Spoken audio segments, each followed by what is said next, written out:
Tamil homeopathy YouTube சேனலுக்கு அன்போடு வரவேற்கிறேன். உளவியல் வாழ்வியல் சார்ந்த பதிவுகளை பார்த்துட்டு இருக்கோம். உங்கள் வாழ்க்கையில் நடக்கக்கூடிய நிகழ்வுகளை எப்படி அணுகணும், எப்படி அதுலேருந்து வெளியே வரணும், எந்தெந்த விஷயங்களை உங்கள் கையில் வச்சுக்கணும், எந்தெந்த விஷயங்களை நீங்கள் தூக்கி போடணும், இது போன்ற வாழ்க்கை வழிகாட்டிகளை ரொம்ப எளிய முறையில் நம்ம சேனலில் நம்ம சொல்லிகிட்டு இருக்கோம். நான் ஹோமியோபதி மருத்துவர் டாக்டர் லெனின் செல்வராஜ். வாழ்வியல் சார்ந்த இந்த பதிவில் நம்ம என்ன பார்க்க போகிறோம் அப்படின்னா, மனம் ஒரு கேரி பேக் போன்றது, ஒரு பை, சரிங்களா, ஒரு பை போன்றது.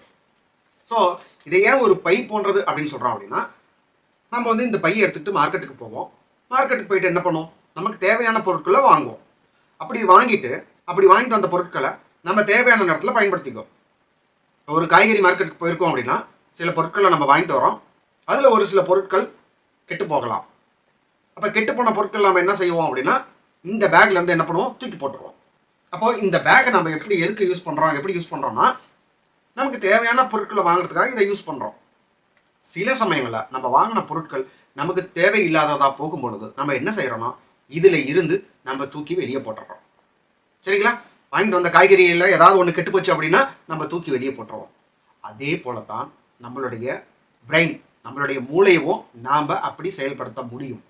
அதாவது நம்ம வாழ்ந்துட்டு இருக்கும்போது நமக்கு இந்த பேக்கில் எப்படி பொருட்களை எடுத்து நம்ம உள்ளே போடுறோமோ, அந்த பொருட்கள் எதுக்கு சமமானது அப்படின்னா, நாம் வாழும்போது நம்ம மூளைக்குள்ளே வந்து தங்குற மெமரிக்கு சமமானது. மார்க்கெட்டுக்கு போகிறோம், பேக் எடுத்துகிட்டு போகிறோம், பொருட்களும் வாங்குகிறோம். சரிங்களா, இந்த மாதிரி பொருட்களும் வாங்குகிறோம். அதே போல் நம்ம வாழ்கிறோம், பல மனிதர்கள் கூட சேர்ந்து வாழ்கிறோம். நம்ம வாழ்க்கையில் அவங்க கூட பல நிகழ்வுகள் நடக்குது. நடந்த நிகழ்வுகள் எல்லாம் என்னவா மாறுது அப்படின்னா, இந்த மாதிரி நம்ம ஒரு பேக்குக்குள்ள பொருளை வாங்கி போடுற மாதிரி நம்மளுடைய மூளைக்குள்ள இந்த நிகழ்வுகள் எல்லாம் என்னவா போய் நிற்குது அப்படின்னா, மெமரியா, ஞாபகங்களா போய் நிற்குது. இப்போ இந்த பேக்ல வாங்கின பொருட்களை இதுல ஏதாவது ஒன்று உதவாத போயிடுச்சு அப்படின்னா நம்ம என்ன பண்றோம் அப்படின்னா, அதை தூக்கி வெளியே போட்டுறோம். அதே போல நம்ம மனசுக்குள்ள நம்ம வாங்குற நிகழ்வுகள், நம்ம ஒரு விளையாட்டில் கலந்ததில் நம்ம ஜெயிச்சிருக்கலாம். அப்போ அது என்ன மாதிரியான மெமரியாக இருக்கும் அப்படின்னா, ஸ்வீட் மெமரி, சந்தோஷமான மெமரிகளாக இருக்கும். இதுவே அந்த விளையாட்டில் நம்ம விளையாண்டு தோத்துட்டோம் அப்படின்னா அது நமக்கு என்ன மாதிரியான மெமரியாக இருக்குன்னா, சோகமான மெமரியாக இருக்கும். அப்போது அந்த சோகம் நம்மளை என்ன பண்ணோம் அப்படின்னா, மேலும் மேலும் நம்மளை காயப்படுத்தலாம், நம்மளை துக்கப்படுத்தலாம். அப்போ நம்ம என்ன பண்ணலாம்னா, இப்படி ஒரு சோகமான மெமரி நமக்கு திரும்ப வரக்கூடாது, அதனால நம்ம நல்லா விளையாடணும், நல்லா முயற்சி பண்ணணும், நல்லா பயிற்சி எடுக்கணும்னு எடுத்து அடுத்த கேமில் நம்ம ஜெயிக்கிறதுக்கான வழிகளை நம்ம பார்ப்போம். இது ஒன்று. இல்லை, இந்த சோகம் வந்து பெரிய சோகமாக இருக்குது, இதை தாங்கிக்க முடியல. இப்போது இந்த பேக்கோடைய கெப்பாசிட்டி ஒரு 10 கிலோ அப்படின்னா இதில் 20 கிலோ இருந்தால் அது எப்படி தாங்க. அப்போ என்ன ஆகும், பேக்கே கிழிஞ்சிரும். அதே போல் நாம் சுமக்கிற அந்த ஞாபகங்கள் ரொம்ப காயம் உள்ளதாகவும் ரொம்ப பாரம் உள்ளதாகவும் இருந்தது அப்படின்னா நம்ம மனசு உடஞ்சி போயிடும். நாம் செயலிழந்து போயிடுவோம், யார்கிட்டையும் பேச மாட்டோம், எதையும் செய்யணும்னு தோணாது. நம்ம மனசு உடஞ்சி போயிடுச்சு அப்படின்னா அடுத்ததான் நம்ம செய்ய வேண்டிய செயலையும் செய்யறதுக்கு தயங்குவோம் அல்லது தள்ளி போடுவோம்.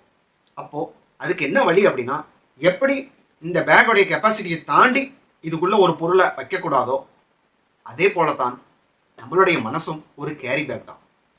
எந்த ஞாபகங்கள் நம்மளுக்கு வந்து வலியும் வேதனையும் மிகப்பெரிய மன பாரத்தையும் கொடுக்குதோ அந்த ஞாபகங்களை நாம் தூக்கி வெளியே போட வேண்டும். இது முடியுமா அப்படின்னா நிச்சயமா முடியும், கண்டிப்பா முடியும். அது யார் கையில் இருக்கு? மனசு அப்படிங்கிறது யாரும் இது வரைக்கும் கண்ணால் பார்த்தது கிடையாது, அதுக்கு உருவம் கிடையாது. அதனால அதுவா ஒரு உருவத்தில் வந்து நின்று நம்மளை காயப்படுத்துது அப்படின்னா நாம அதுக்கு ஒரு உருவத்தை கொடுத்து நமக்கு தேவையான விதத்தில் அதை மாற்றணும், அதை பயன்படுத்தணும். சோகமான விஷயங்கள் வாழ்க்கையில் எல்லாருக்கும் நடக்கும், தோல்விகள் நடக்கும், அவமானங்கள் நடக்கும், விரக்தியான விஷயங்கள் வாழ்க்கையில் நடக்கும். இதெல்லாம் நடக்கும் பொழுது நம்ம மனசுக்குள்ள அதை வச்சுக்கிட்டு மீண்டு மேலே வந்து போராடி ஜெயிக்க பார்க்கணும். இல்லை இது ரொம்ப பாரமாக இருக்குது அப்படின்னா நீங்கள் முதல்ல செய்ய வேண்டியது, முயற்சி பண்ணுறதுக்கு முன்னாடி நீங்கள் செய்ய வேண்டியது, இந்த தோல்வியை, இந்த அவமானத்தை, இந்த வலியை, இந்த மன வேதனையை நீங்கள் தூக்கி வெளியே போடணும். அதை நினைக்கக்கூடாது. நம்ம ஏற்கனவே சிந்தனையை பற்றி சொல்லியிருக்கோம். சிந்தனையை நினைக்க நினைக்க அது பெருசாகும்னு சொல்லியிருக்கோம். அதனால் நல்ல சிந்தனையாக இருந்தால் அதை மீண்டும் மீண்டும் நினைக்கணும். தீய சிந்தனையாக அல்லது நமக்கு சோகம் தரக்கூடிய வேதனை தரக்கூடிய சிந்தனையாக இருந்தால் அதை நினைக்கிறத தள்ளி போடணும், தவிர்க்கணும். நம்ம மனசை டைவர்ட் பண்ணி வேற விஷயங்களுக்குள்ள நம்மளை கொண்டு போய் நிறுத்திக்கணும். அப்படி இல்லை அப்படின்னா இந்த பேக் எப்படி வெயிட் தாங்காமல் உடைஞ்சு போகுமோ அதே போல் நம்மளுடைய மனசும் உடைஞ்சு போகிறதுக்கான கிழிஞ்சு போகிறதுக்கான வாய்ப்புகள் இருக்குது. So mind is a carry bag, memory is the materials which we carry. So மனம் என்பது ஒரு பை போன்றது. அந்த பையில் நாம் சுமப்பது அத்தனையுமே ஞாபகங்கள் தான். ஞாபகங்களும் எதிர்கால லட்சியங்களும் தான். அதில் எது நமக்கு பயனுள்ளதாக இருக்குமோ அதை நாம் சுமந்து செல்வோம். எது நமக்கு பயனற்றதாகவோ அல்லது நமக்கு வேதனை தரக்கூடியதாகவோ நமக்கு வழி தரக்கூடியதாக இருக்குமோ அதை நாம் தூக்கி வெளியே போடுவோம். இது நம்மளால் முடியுமா என்றால், ஒரு பையிலிருந்து தேவையில்லாத பொருளை வெளியே எடுத்து போடுவது சாத்தியம் என்றால், நம் மனதில் இருக்கக்கூடிய காயங்களை தூக்கி வெளியே போடுவதும் சாத்தியமானதே. எப்படி ஒவ்வொரு கேரி பேக்குக்கும் தன்னால் சுமக்கக்கூடிய வெயிட்டுடைய அளவுன்னு ஒன்று இருக்கோ, சில பேக்கில் 5 கிலோ வெயிட் தூக்க முடியும், சில பேக்கால் 10 கிலோ வெயிட் தூக்க முடியும், சில பேக்கால் 100 கிலோ வெயிட் கூட தூக்க முடியும். அப்போ அது போல தான் ஒவ்வொரு மனிதனுடைய இதயமும் மனசும். சிலரால் சின்ன சின்ன வேதனைகளை சின்ன சின்ன தோல்விகளை தாங்கிக்க முடியும், சிலரால் அதை விட கொஞ்சம் பெரிய தோல்விகள், பெரிய அவமானங்கள், பெரிய தோல்விகளை தாங்கிக்க முடியும். சிலரால் எவ்வளோ பெரிய தோல்வி, எவ்வளோ பெரிய அவமானம், எவ்வளோ பெரிய வலி வேதனையாக இருந்தாலும் அவங்களால அதை தாங்கி அடுத்த கட்டத்துக்கு நகர முடியும். அதனால் உங்களுடைய மைண்டு கேரி பேக், அதோடைய வெயிட் கெப்பாசிட்டி என்ன அப்படிங்கிறத நீங்கள் எப்படி தெரிஞ்சுக்க முடியும் அப்படின்னா, எந்த வலி, எந்த வேதனை, எந்த அவமானம் உங்களை அடுத்த கட்டத்துக்கு கொண்டு போகாமல் தடுத்து நிறுத்துதோ, உங்களை ஒரு இடத்துல உங்களுடைய செயலை முடக்குதோ, அது உங்களுடைய கெப்பாசிட்டியை தாண்டி உங்ககிட்ட இருக்குதுன்னு அர்த்தம். அப்போது உங்களால் சுமக்க முடியாத ஒரு சுமையை மனசுக்குள்ளே வச்சிருக்காதீங்க. அதை தூக்கி வெளியே போடுங்க. அதை போட்டால் மட்டும்தான் நீங்கள் அடுத்த ஸ்டெப்பை எடுத்து வைக்க முடியும். அப்படி இல்லைன்னா நீங்கள் அங்கேயே நின்றுடுவீங்க. வாழ்க்கை அங்கேயே தேங்கி நிற்க ஆரம்பிச்சு. நாம் சுமக்கக்கூடிய சிந்தனைகள், ஞாபகங்கள், லட்சியங்கள், கனவுகள் இதெல்லாம் மனதின் பொருட்கள். அப்போ அதில் எந்த பொருளை சுமக்கணும், எந்த பொருளை தூக்கி வெளியே போடணும் அப்படிங்கிறத நீங்கள் டிசைட் பண்ணணும்.